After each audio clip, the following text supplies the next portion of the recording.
सबसे पहला टॉपिक हमारा आवेश। आवेश एक वैज्ञानिक था हमारा थेल्स।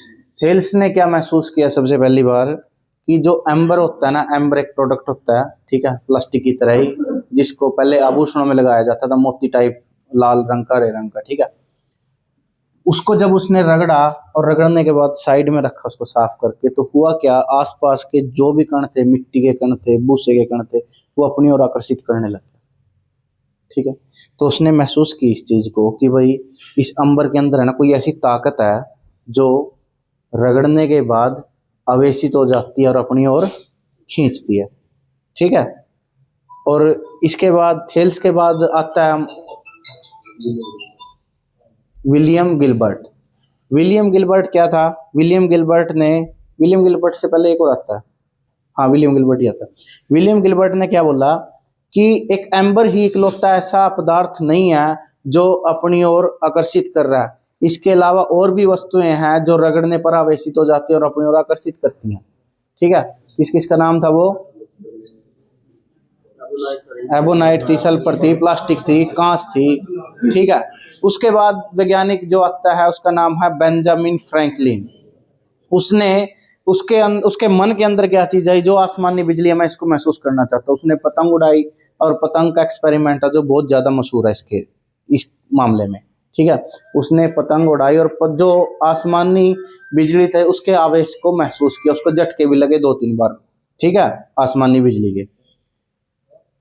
इसके लिए इस बंदे का नाम एक चीज के लिए और मेनली जाना जाता है कि जो लाइटनिंग रोड है ना घरों के ऊपर लगती है, ठीक है, उसकी खोज भी किसने की थी? बेंजामिन फ्रैंकलिन ने, ठीक है। बेंजामिन फ्रैंकलिन का नाम एक चीज के लिए और लिया जाता है कि ऋणात्मक और धनात्मक दो तरह के आवेश होते हैं, ठीक है, दो तरह के आवेश होते हैं और दो आवेशों की खोज ऋणात्मक और धनात्मक की किसने की थी? बेंजामिन फ्रैंकलिन ने, ठीक है। उसके बाद अलेजेंड्रो वोल्टा आता है। अलेजेंड्रो वोल्टा ने क्या किया था? सबसे पहला वोल्टाइक सेल बनाया था और सेल के अंदर क्या था, कुछ ऐसा सेल बनाया था उसने, जिंक, उसके बाद एक इलेक्ट्रोलाइट ले लिया, कॉपर, ठीक है, फिर जिंक इलेक्ट्रोलाइट ले लिया, फिर जिंक, फिर कॉपर, बीच में इलेक्ट्रोलाइट, ठीक है।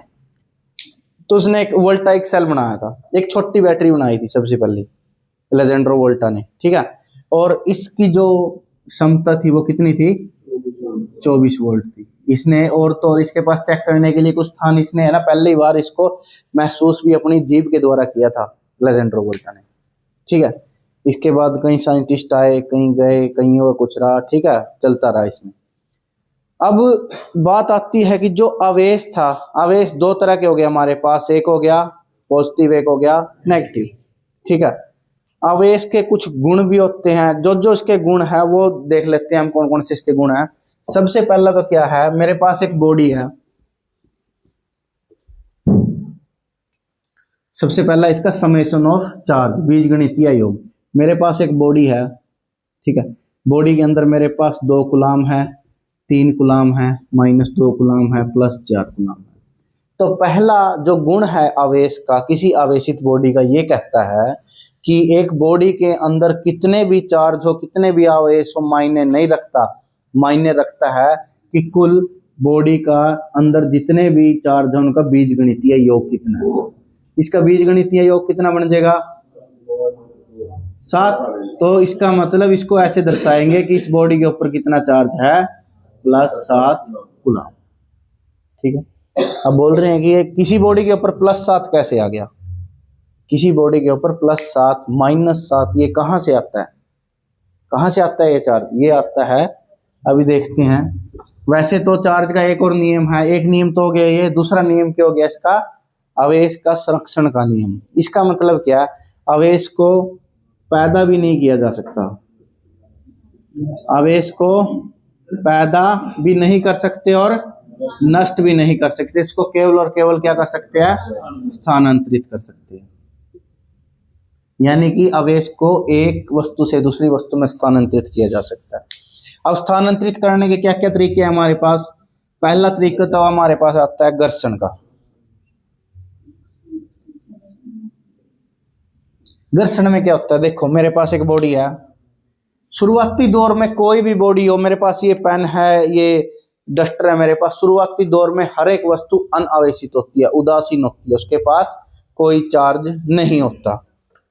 मेरे पास ये बॉडी है, ये उदासीन है। उदासीन का मतलब क्या है, अगर इसके पास 3 पॉजिटिव चार्ज हैं और 3 हैं नेगेटिव, ठीक है, तब इसका आवेश कितना हो गया, 0, ठीक है, तो ये अनावेशित होगी ना, उदासीन बोल सकते हैं इसको, न्यूट्रल बोल सकते हैं। तो कोई भी वस्तु शुरुआती में क्या होती है, उदासीन। मैं क्या करता हूं, इसके साथ एक वस्तु और ले लेता हूं, ये भी उदासीन है, मैं दोनों को ऐसे रगड़ता हूं आपस में। रगड़ने के बाद क्या होता है कि ट्रांसफर, क्या स्थानांतरित क्या चीज होगी हमेशा, इलेक्ट्रॉन। इलेक्ट्रॉन ही स्थानांतरित होते हैं, ठीक है। और इलेक्ट्रॉन क्या हुआ, इसका इलेक्ट्रॉन यहां से छोड़ के इधर चला गया। यहां पर किस चीज की अधिकता रहेगी, इसकी, जहां से इलेक्ट्रॉन छोड़ के गया उसको क्या बोल देंगे हम, धनावेशित। और जहां पे इलेक्ट्रॉन गया यहां पर अधिकता किस चीज की होगी, इलेक्ट्रॉन की, इसको बोलते हैं ऋण आवेशित। अब पता लग गया कि किसको बोला जाता है पॉजिटिवली चार्ज और किसको नेगेटिवली चार्ज। ऐसे होता है पॉजिटिव और नेगेटिव चार्ज, ठीक है। और जहां से, अब मेरे को एक चीज और बताओ, यहां पर 6 बंदे बैठे थे, 3 पॉजिटिव थे 3 नेगेटिव थे। एक बंदा यहां से कूद के चला गया उधर, बेशक वो नेगेटिव हो, बंदा तो गया, तो इसका वजन घटेगा या बढ़ेगा, तो जो धन आवेशित वस्तु होती है उसका भार कम होता है और इसका द्रव्यमान बोल देते हैं, द्रव्यमान, मास, ठीक है। और इसका द्रव्यमान क्या होता है, द्रव्यमान बढ़ता है। बहुत इंपॉर्टेंट चीज है यहाँ, दोनों, ये भी और ये भी। जो धन आवेशित होती है वो इलेक्ट्रॉनों का त्याग करती है, इलेक्ट्रॉन को ग्रहण करती है, क्या करती है, त्याग। जो त्याग कर दिया वो धन आवेशित हो गया, और जिसने किया ग्रहण वो ऋण आवेशित हो गया। जिसने ले लिया कर्जा उसके ऊपर तो ऋण चढ़ गया कि नहीं, ठीक है। और जिसने पैसे छोड़ दिए वो तो माला माल है, वही तो देवेगा पैसे, जिसके पास है कुछ, धनवान तो वही है ना, ठीक है। पैसे लेने गए आप किसी तो पैसे लेवांगे, पैसे तो धन वाले पता ही लेवांगे, तो देवेगा वही जिसके पास धन है, और लेने वाला क्या हो जाएगा, ऋणी, ठीक है ना। नहीं आंदे रहा मैं तो अपने आप सीख लेता हूँ, फ्लो में आंदे रहा और इन कोई आप तैयार करता हूँ। दूसरी चीज क्या, अब अपने पास पहला तो संरक्षण का नियम भी हो गया, आवेशित कैसे करते हैं वस्तु को वो भी हो गया। तीसरा कि आवेश का क्या होता है, एक वस्तु के अंदर बीजगणितीय योग होता है। तीसरी एक और चीज है इसकी, बहुत इंपॉर्टेंट है, इसकी प्रॉपर्टी में, इसके गुण में आती है क्वांटीकरण। क्या आता है, क्वांटीकरण, बहुत इंपॉर्टेंट है। Q बराबर है NE। Q बराबर है NE क्या बताता है कि इलेक्ट्रॉन ट्रांसफर हो रहे हैं, ठीक है। अब सुनील इस पता के नाम रमेश पता मांग कर लेगा, एक इलेक्ट्रॉन दे देते, 2 इलेक्ट्रॉन दे दे, इन्हें दे दिए। कल ना अगले दिन आया नुका तेरे यानी नुकर एक तो नुकर 2.5 इलेक्ट्रॉन दे दे, रमेश नेट के नाना लेना तो पूरा पूरा सियाब कर ले, नुका हम तो उड़ जा पॉइंट है, उड़ जा के नहीं, पॉइंट की ना गुण होंगी ना भाग होंगी, सही डाल। वही काम इनका क्वांटीकरण का। क्वांटीकरण अपना पूरा पूरा सियाब रखा, कह रहा है पूर्णांक होगा, ठीक है। ये अपने आप में क्या होगा, पूर्णांक। जो n की वैल्यू हमेशा क्या रहेगी, पूर्णांक रहेगी, ये चीज याद रखनी है क्वांटीकरण में। जो आवेश है वो हमेशा क्या होगा, पूर्णांक होगा, कभी भी ये नहीं होएगा चलना तेरा थोड़ा हा इलेक्ट्रॉन दे दे, थोड़ा हा इलेक्ट्रॉन लेना तो पूरा ले ले, नहीं कर ठाड़ क्या दे देगा, पूरा नंबर ऑफ इलेक्ट्रॉन पूरे का पूरे ट्रांसफर होंगे, 1 2 10 20 लाख अरब, कभी नो नहीं होगा 1.633 दे देना तेरे इलेक्ट्रॉन, नहीं इतने से मेरे को तो आदत की कमी रह रही, दे दे ना। तीसरा नंबर नहीं आया थे गेटा रमेश पॉइंट में रह गया था, गेटा पॉइंट में रह गया था, जो इलेक्ट्रॉन होता नहीं यू पॉइंट में रह गया था। इसके बाद आवा अपना पदार्थ, आवा पदार्थ ही करवा दूं पहला मैं, या फिर उस कुलाम का नियम कर ला, आवेश नहीं करना पहला। कुलाम का नियम, कूलाम के नियम था पहला, हाँ पदार्थ में फिर कर लेंगे, पहले कूलाम का नियम। कूलाम का नियम क्या कहता है? कूलाम का नियम ये था कि मेरे पास दो सेम आवेशित वस्तु हैं, जब मैं उनको आवेशित वस्तु को पास पास लेके आया तो क्या किया उन्होंने, एक दूसरे को दूर धकेल दिया, ठीक है, वो पॉजिटिव पॉजिटिव थी। फिर नेगेटिव को लेके आया, नेगेटिव ने भी एक दूसरे को दूर धकेल दिया। फिर एक पॉजिटिव लेके आया और एक नेगेटिव लेके आया, जब उनको लेके आया तो उनमें क्या हो गया, आकर्षण हो गया, आकर्षण। तो इसका मतलब एक चीज का पता लगा कि जो समान आवेश है वो एक दूसरे को दूर धकेलते हैं और जो असमान आवेश है वो एक दूसरे को आकर्षित करते हैं, ठीक है। ये है आकर्षण की बल की बात। जो क्वेश्चन हमने पूछा था ना वो था विभव की बात थी वो, ठीक है। अगर समान आवेश है मेरे पास, एक बहुत मोटा समान आवेश है, और वो क्या करेगा, अपने जैसा ही एक बंदे ने और खींच कर मार कर उसकी गुद्दी में थप्पड़ और अपने द्वारा बिठा लेगा, तो उसके आदमियों की संख्या बढ़ेगी कम होगी। यही था कि प्रोटॉन बैठे 50 और एक प्रोटॉन दूर हो जाने लग गया था, मारे उसका सैर करो भी अपने में घेर दिया, कितने हो गया वहां प्रोटोन? तो उनकी ऊर्जा बढ़ी है कम हुई है? बढ़ी है कि नहीं? अगर समान आवेश की चीज ना हम इकट्ठा करने लग रहे हैं, एक जगह लेकर आने लग रहे हैं, तो उससे क्या होएगा, ठीक है, ऊर्जा के अंदर क्या होएगी, वृद्धि होएगी, ठीक है।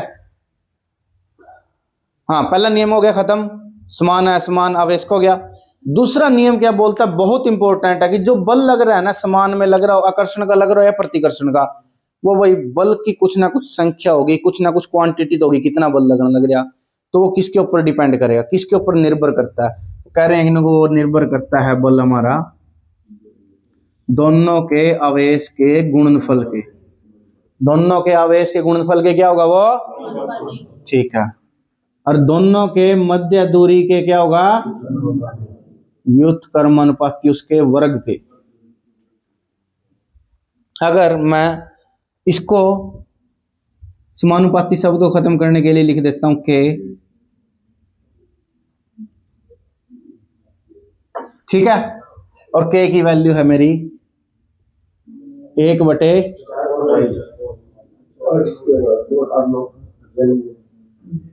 एप्सिलॉन आर की वैल्यू ले लेते हैं 1, और हाँ, और निर्वात वायु, और इसकी वैल्यू होती है 8.854 गुणा 10 की शक्ति -12 फैराड न्यूटन पर मीटर। दूसरे न्यूटन मीटर स्क्वायर। अच्छा, वो वैल्यू है ना हमारी के की बनेगी मेरे ख्याल से, देख लेंगे अभी देख लेते हैं एक बार, इसमें उड़ जाए कहीं पर। के की वैल्यू और ई नोट की वैल्यू उल्टी है। के की वैल्यू अगर ये है तो इसकी वैल्यू क्या होगी,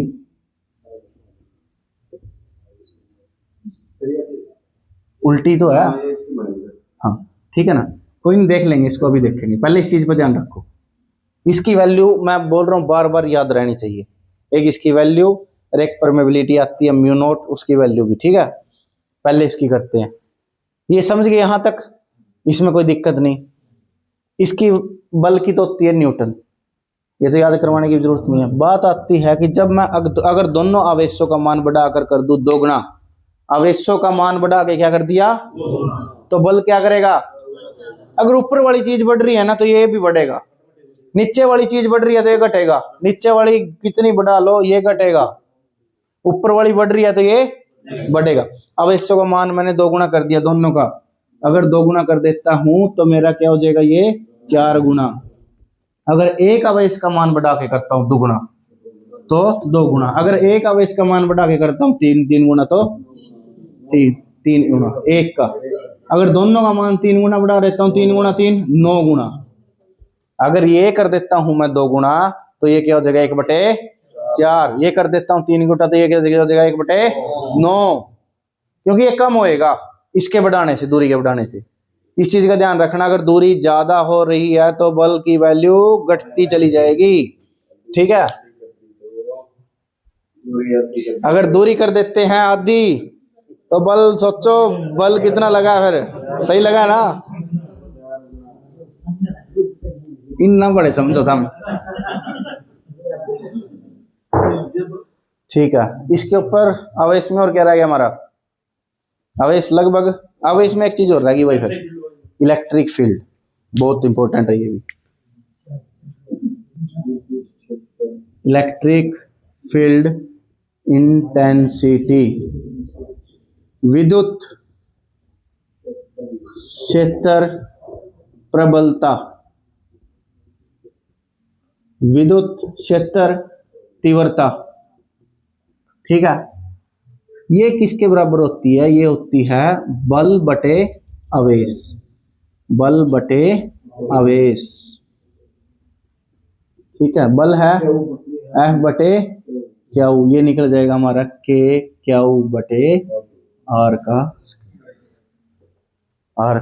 स्केयर। ठीक है, समझ गए ये चीज? बहुत इंपॉर्टेंट है, इससे अगले विद्युत विभव आएगा ना, उसमें जरूरत पड़ेगी हमें इसकी। ठीक है, यहां तक किसी को भी कोई दिक्कत हो, संजय आपने क्लास अटेंड नहीं की थी, प्रदीप आपने भी नहीं करी थी भैया। ठीक है, प्रदीप, विनोद, ठीक है, थोड़े से मत, ज्यादा नहीं, 10-20% उलझे था हम इसमें, सिर्फ और सिर्फ स्टार्टिंग वाले सब्जेक्ट में फोर्स लगे किसी चार्ज के ऊपर एकदम। ठीक है, कोई चार्ज था, उसके आसपास कोई चीज लेकर आया और उस पर एकदम 15 न्यूटन का फोर्स लग गया। ठीक है, और 15 न्यूटन का फोर्स किसी क्षेत्र में तो लग गया। ठीक है, बोल रहे हैं कि उस क्षेत्र की प्रबलता बताओ क्या रहेगी, बताओ उसकी कितनी रहेगी? 3 न्यूटन पर कूलाम, न्यूटन पर कूलाम। ये चीज याद रखना हमेशा। इकाई, इसकी इकाई पता है, इसकी पता है, दूरी भी देखो, ये जो अगर ये वाला फॉर्मूला है वो आए प्रवणता, प्रवणता। ये वाला कि क्या बटे R2 है। हाँ, दूरी जैसे बढ़ाते चले जाओगे, विद्युत क्षेत्र भी तो अपना कम होता चलेगा। विद्युत क्षेत्र उसमें भी इक्वेशन में कैसे आओगे? अच्छा, इसमें तो सिंपल आ गई, बल बटे बेस आ गई, इसमें तो 15/5 कर दीजिए आपने।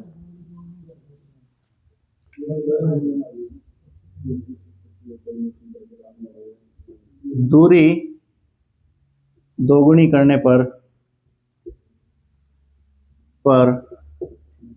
विद्युत क्षेत्र प्रबलता पर क्या प्रभाव पड़ेगा?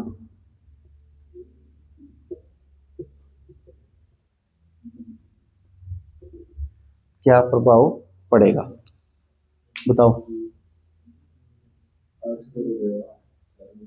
अब देखो, मैंने दूरी क्या कर दी? दुगनी कर दी। दुगनी का स्क्वायर करेंगे कितना होगा? 4। तो कितना हो जाएगा ये? 1/4। कोई चीज नीचे वाली अगर बढ़ रही है तो क्या होएगा? हमेशा कम, हमेशा कम होएगा ना ये। अगर नीचे वाली बढ़ रही है तो ये होएगा कम होएगा। अब नीचे दूरी का भी क्या वर्ग है, वर्ग में बढ़ोगे तो वर्ग में ही कम कर दो। 2 है तो 4 हो जाएगा, 3 है तो 9 हो जाएगा। हाँ ऐसे आएगा अगर इनके ऊपर आया तो।